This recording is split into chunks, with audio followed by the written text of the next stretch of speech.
jenis kelamin. Kalau kamu? Sama jenis kelamin. Gender kalau yang saya tahu itu perbedaan jenis kelamin. Gender itu jenis kelamin. Jenis kelamin?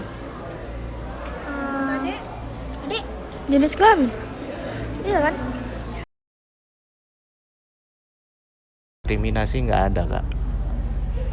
Alhamdulillah di sini damai. Itu aja. Kalau di sekolah sini sih belum ya.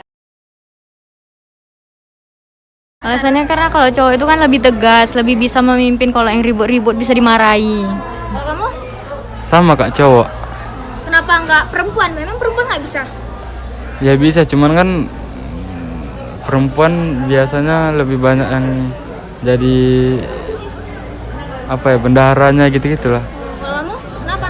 Kenapa nggak perempuan? Kan perempuan nggak bisa. Iya sih bisa, cuman kan lebih tegasan kalau jadi ketua itu laki-laki. Ya. Laki-laki lah, Kenapa? karena laki-laki itu seorang pemimpin. Kamu? Ya, sama.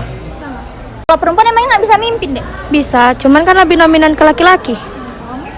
Iya, kayak gitu ya. Kami hantam balik, karena nggak boleh. Pukul balik lah kak. Pukul balik lah. Nggak bisa balik. Kenapa alasannya? Nggak tahu karena cewek.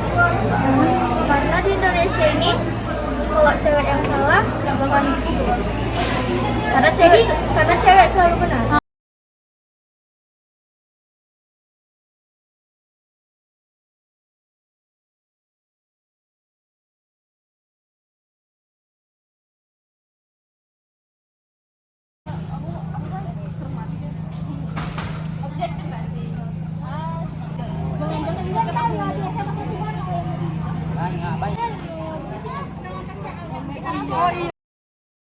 Halo teman-teman, sekarang kami lagi ada di SMA Negeri 2 Medan. Saya Karminia Gavrila. Saya Kriswiyadi Rani Pinam. Dan kami adalah perwakilan dari kelompok 26 kesetaraan gender. Kami di sini untuk mengawali kegiatan kami di SMA Negeri 2 Medan. Nah, kalau kita lihat dari video sebelumnya, kan masih banyak ya teman-teman kita yang nggak tahu tentang apa itu gender dan apa sih kesetaraan gender. Sehingga dilihat dari video sebelumnya juga secara tidak sadar masih banyak nih teman-teman kita yang melakukan diskriminasi gender. Maka hari ini kami akan sosialisasi tentang kesetaraan gender untuk mengakhiri diskriminasi gender. Maka dari itu, yuk kita ikutin terus videonya. Boleh kasih pendapatnya satu atau dua orang mungkin. Silakan. Namanya? Sebut namanya. Menurut saya adalah hak yang didapatkan dari setiap gender itu sama dan kedudukannya pun sama. Gender merupakan konstruksi sosial mengenai perbedaan antara laki-laki dan perempuan dalam hal peran, karakteristik, status, dan tanggung jawab. Dalam artian gender itu bukan dari perbedaan hal lain, tapi bisa dilihat dari peran. Misalnya, ketika masyarakat kita memerankan laki-laki untuk lebih maskulin dan perempuan lebih feminin. Jadi di pembagian peran, bukan di pembagian apa yang melekat di dirinya, seperti jenis kelamin misalnya. Bukan gender, bukan hal yang bawaan lahir. Oke? Apa sih kesetaraan gender itu? Kesetaraan gender adalah kesamaan kondisi bagi laki-laki, perempuan untuk memperoleh kesempatan serta hak sebagai manusia agar mampu berperan berpartisipasi dalam kegiatan politik, hukum, ekonomi, sosial budaya, pendidikan, dan keamanan nasional. Tentang kegiatan politik, ada yang tahu nggak zamannya Pak Gus Dur kalau perempuan itu sangat sedikit yang ada yang bekerja sebagai perwakilan rakyat. Kenapa demikian? Karena Partai Golkar pada saat itu berpendapat bahwa perempuan kurang berkompeten untuk bekerja sebagai perwakilan rakyat. Jadi yang kita harapkan di politik, laki-laki dan perempuan mempunyai kesempatan yang sama untuk mencalonkan dirinya sebagai perwakilan rakyat. Kemudian di bagian hukum, ada yang tahu nggak kalau semisal rancangan undang-undang penghapusan kekerasan seksual yang diperjuangkan untuk perempuan dari tahun 2012 baru disahkan pada tahun 2022.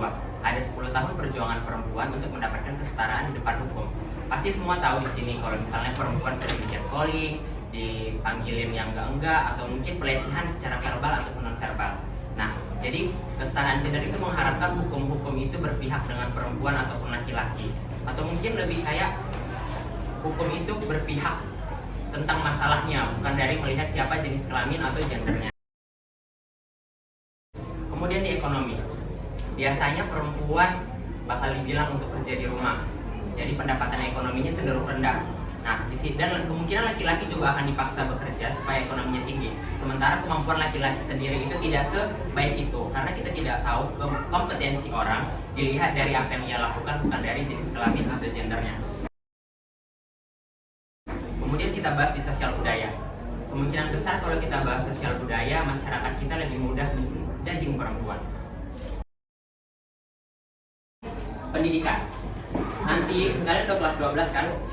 Kemungkinan besar ketika kalian milih jurusan universitas bakal ada omongan-omongan kalau masuk ke teknik itu biasanya laki-laki, masuknya ke senian itu biasanya perempuan.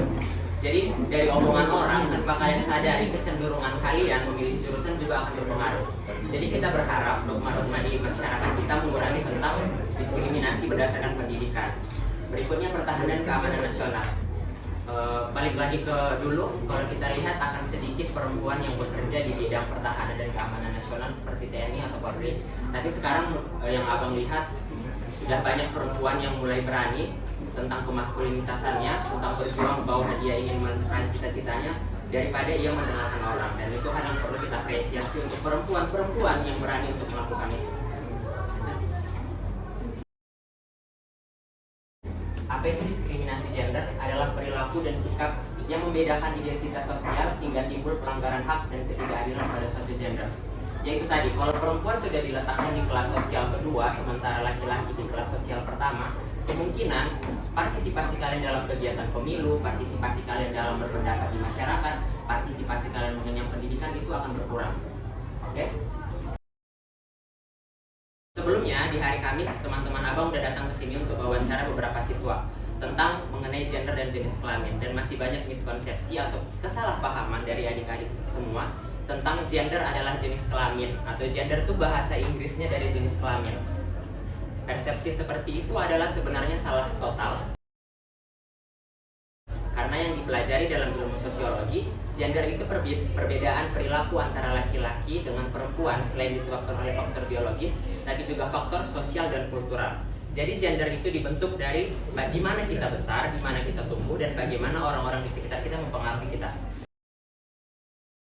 Jenis kelamin itu perbedaan fungsi biologis laki-laki dan perempuan tidak dapat ditukarkan antara keduanya. Nah, fungsi biologis itu bawaan kalian dari lahir. Di mana kalian dilahirkan?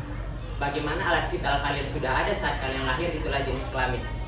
Bahasa Inggris dari jenis kelamin itu sendiri adalah sex of birth, bukan gender. Gender itu adalah bahasa Inggris dari sosial kultural yang ada tumbuh di masyarakat. Konsep kesetaraan gender pada Gen Z menjadi sangat penting, di mana perempuan dan laki-laki merupakan mitra sejajar dan berhak memperoleh kesempatan untuk saing dan berkembang. Bukan berarti kesetaraan gender itu meminta pekerjaan laki-laki dikerjakan perempuan dan pekerjaan perempuan dikerjakan laki-laki. Bukan. Kesetaraan gender itu kita meminta hak yang sama untuk memilih mengerjakan pekerjaan yang mana yang kita mau. Jadi ketika ada orang yang membicarakan kesetaraan gender, oh ya udahlah, perempuan laki-laki nyuci aja, perempuan kerja aja. Bukan. Kalau misalnya perempuan mau nyuci, dia boleh nyuci. Kalau dia mau kerja, dia boleh kerja. Kalau laki-laki ingin mengerjakan pekerjaan rumah, dia boleh mempekerjakan itu. Kalau dia mau bekerja, dia juga boleh mengerjakan. Dalam artian kita meminta hak yang sama untuk akses kita melakukan kegiatannya. Untuk diskriminasi, yang pertama subordinasi. Anggapan suatu peran jika dilakukan satu jenis kelamin lebih rendah dari yang lainnya. Semisal, nih, kalau perempuan masak pasti dibilang, oh ya iya emang kerjanya perempuan. Tapi kalau laki-laki yang masak, oh keren ya dia bisa masak. Padahal kegiatannya sama. Pernah nggak kalian menanya, kenapa sih orang beranggapan bahwa masak yang dikerjakan laki-laki itu lebih keren dibandingkan perempuan yang masak? Salah banget kan kalau kita lihat balik. Padahal kegiatannya sama, cuman karena gendernya ngerjainnya beda, pendapatnya jadi beda. Berikut ketidakadilan gender, peran dan fungsi antara laki-laki perempuan bahkan beda dan lebih tinggi. Kemungkinan perusahaan-perusahaan di Indonesia sebelumnya akan menempatkan laki-laki di atas. Kalau kalian pernah lihat daftar orang kaya di dunia, cenderung semua laki-laki. Kalian nggak bakal dapat perempuan. Kenapa? Karena ya itu tadi, patriarki yang udah ada, ideologi tentang menempatkan laki-laki di kelas sosial pertama tadi itu sudah menyebabkan berkurangnya kesempatan kalian untuk memperoleh yang sama dengan laki-laki. Berikutnya stereotip, akar dari ketidakadilan gender yaitu pelabelan. Di sini mungkin abang agak sedikit memberi contoh keras. Laki-laki feminin. Soal laki-laki feminin. Sangat mudah di masyarakat kita mengatakan banci dan bencong. Pernah kita tilik ke belakang bahwa pelabelan kata itu sebenarnya sangat sulit disebutkan, atau bahkan dalam kamus besar bahasa Indonesia kata tersebut adalah kata yang kasar. Jadi kalau bicara soal hubungan nih ya, hubungan laki-laki dan perempuan itu seharusnya tidak boleh saling menjelekkan. Agenda yang abang bawa di sini dan abang harapkan ke kalian bahwa abang mengutip katanya Bapak Gus Dur, Bapak Presiden keempat kita, semakin tinggi ilmu seseorang, semakin tinggi toleransinya. Oke, lanjut. Kesetaraan dan keadilan gender generasi Z. Ini adalah kondisi yang sama, seimbang antara perempuan dan laki-laki dalam memperoleh peluang, kesempatan, partisipasi, manfaat, dan kontrol dalam pelaksanaan sesuatu dan menikmati fasilitas yang sama. Itu tanya jawab. Saya kembalikan ke Kak Sarah. Oke, dari adik-adik sini ada mau bertanya nggak tentang seputar materi yang dibawa Kang Hakim tadi? Saya Zahra ingin bertanya, mengapa di masyarakat ini masih terdapat diskriminasi terhadap perempuan yang banyak? Saya ingin bertanya, kan ada cowok nih, dia kayak kemayu gitu, jadi kayak ya berpakaian seperti cewek. Nah itu kan sebenarnya kok itu cuma Langkah-langkahnya itu perempuan dilabelin dulu, atau gender tertentu dilabelin bahwa dia nggak bisa. Kemudian setelah dia nggak bisa, yang memiliki kesempatan besar tadi berhak menindas dia. Dalam artian memiliki kesempatan. Jadi ketika perempuan sudah dilabeli rendah, sebagai contoh, kemungkinan besar laki-laki akan bisa memberikan kekerasan kepada si perempuan. Semudah itu. Jadi yang pertama harus dilakukan itu berhenti melabeli orang duluan. Berhenti melabeli gender tertentu supaya tidak ada kejadian diskriminasi secara langsung. Ada nih cowok yang kemayu, gimana cara ngasih taunya agar berhenti memakai pakaian seperti perempuan. Laki-laki feminim itu biasanya tentang laki-laki yang tidak semaskulinitas anggapan masyarakat. Semisal nih, dia nggak bisa naik mobil, dia nggak jago berantem, dia nggak jago adu jotos nih gitu kan, dan dia tidak dianggap maskulin. Kalau soal yang bahas itu, aku akan minta kesetaraan gender tadi. Kalau feminim laki-lakinya seperti itu, atau maskulinitas perempuannya seperti itu. Tapi mungkin kalau membicarakan kesetaraan tentang transpuan yang dia maksud, orang abang di sini juga masih belajar tentang hal itu, pelajaran sosiologi sebagai orang abang kesejahteraan sosial tentang teman-teman yang termarginalkan atau kelompok-kelompok yang dianggap menyimpang oleh masyarakat kita. Kita bisa bilang bahwa untuk langsung mengatakan yang abang bilang tadi, pelabelan kayaknya terlalu kasar untuk kita. Cuman kalau memang kita mau menasehati, dalam artian jika itu orang terdekat kita, kamu boleh nasihatin.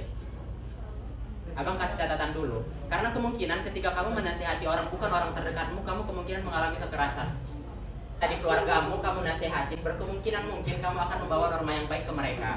Oke, begitu ya. Jadi menurut abang kita ubah, sama seperti kesetaraan gender ini ingin diterapkan, itu sedikit-sedikit. Jadi kalau misalnya kalian menemui seperti itu di lingkungan kita, ubahlah sedikit-sedikit. Tidak ada perubahan yang langsung sekali cepat nih. Ada orang satu kelompok langsung diubah hijrah, nggak bisa. Mereka pasti punya proses buat kita bawa balik ke jalan dan norma sosial yang kita anggap benar tadi. Oke, mungkin begitu. Sekarang baru ditambahkan undang-undang yang mengatur kesetaraan gender, dan padahal dari dulu udah ada Kartini nih, Kartini gitu kan. Ketika Kartini memperjuangkan itu, di saat itu mungkin orang masih melek, paham nggak sih? Masih kayak, oh iya, tapi terapan langsungnya belum ada. Dan kalau yang abang bilang tentang undang-undang itu, kita kembali mengkritisi negara kita sendiri ya, bahwa tentang undang-undang itu udah dibuat draftnya dari tahun 2012, tapi disahihnya baru tahun 2022, awal tahun kemarin. Masih buka kalau masih ada teman-teman yang masih ingin bertanya. Saya berdiri Bagas. Jadi tadi kesetaraan gender itu sama dengan feminisme. Kesetaraan biasanya feminisme itu agenda yang pertama adalah tentang membuat perempuan setara dengan laki-laki, kemudian menghilangkan dogma-dogma di masyarakat kita tentang bagaimana diskriminasi gender itu ada. Jadi yang pertama itu memperjuangkan perempuan terlebih dahulu, kemudian laki-laki, karena laki-laki sudah dianggap berada di tingkat kelas atas dan perempuan kelas bawah. Jadi kita naikin dulu perempuan, kemudian setelah perempuan setara dengan laki-laki dalam hak dan akses hidupnya, dalam perjalanannya feminisme bekerja di dalam itu untuk memperhatikannya gitu. Kesetaraan gender seringkali disebutkan dalam bahasa Inggris. Ada yang tahu bahasa Inggrisnya apa? Ayo. Gender equality. Oke, betul, tepuk tangan untuk dia. Ini siapa? Karena dia cowok yang nyiapin ini kakak cantik yang di sini.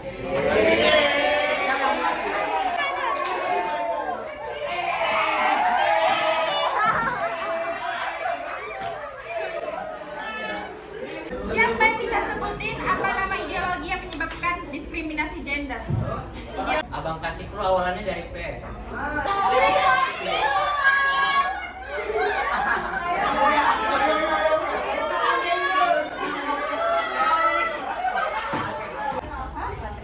Oke, benar. Tepuk tangan untuk Cindy.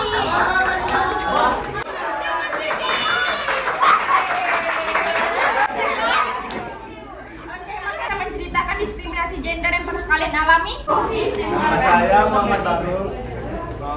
Dengan pengalaman pribadi, saya punya kawan saya itu sering kalau nongkrong tuh kan sering kayak nge-vape, merokok gitu. Jadi dia sering kayak dihujat dari orang-orang kayak, ih cewek kok merokok, cewek kok apalah, kayak cowok perilakunya kok nggak bisa jadi cewek yang feminin.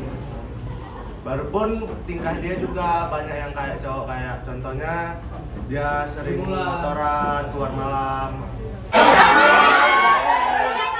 Mami enggak, di sini di luar banyak. Ini banyak nih kakak musuh. Ayo gaya samaan ya. Iya. Seperti penjelasan Gender itu berdasarkan faktor sosial, kultural, dan biologis. Seperti perempuan itu boneka, kalau laki-laki itu mainan. Kalau jenis kelamin itu memang sudah berasal dari Allah. Dapat ya, dapat maksudnya.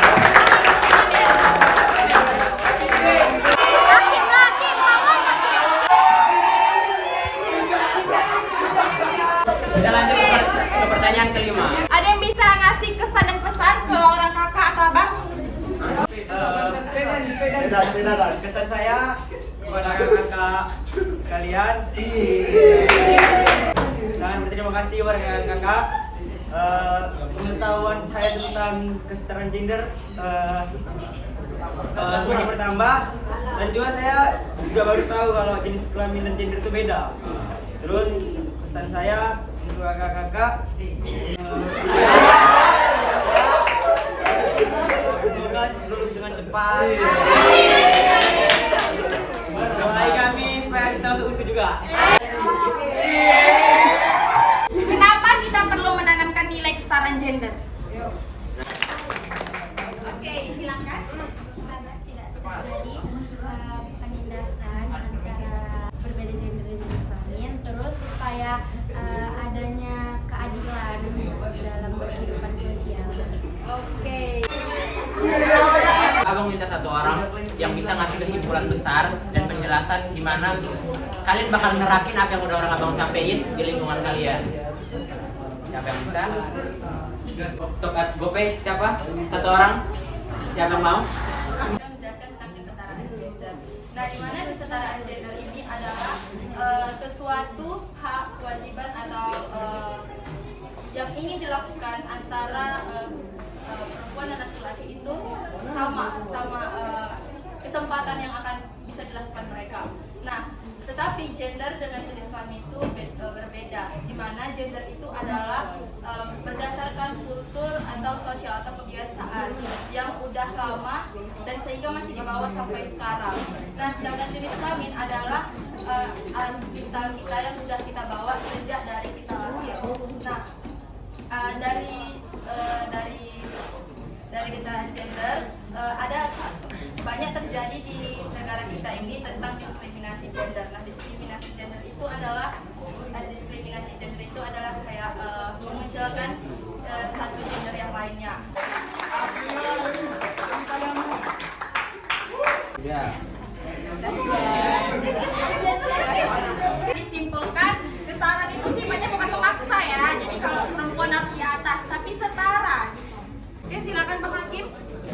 Abang tutup, mungkin cukup sekian. Terima kasih buat adik-adik partisipasinya, semoga bermanfaat ya.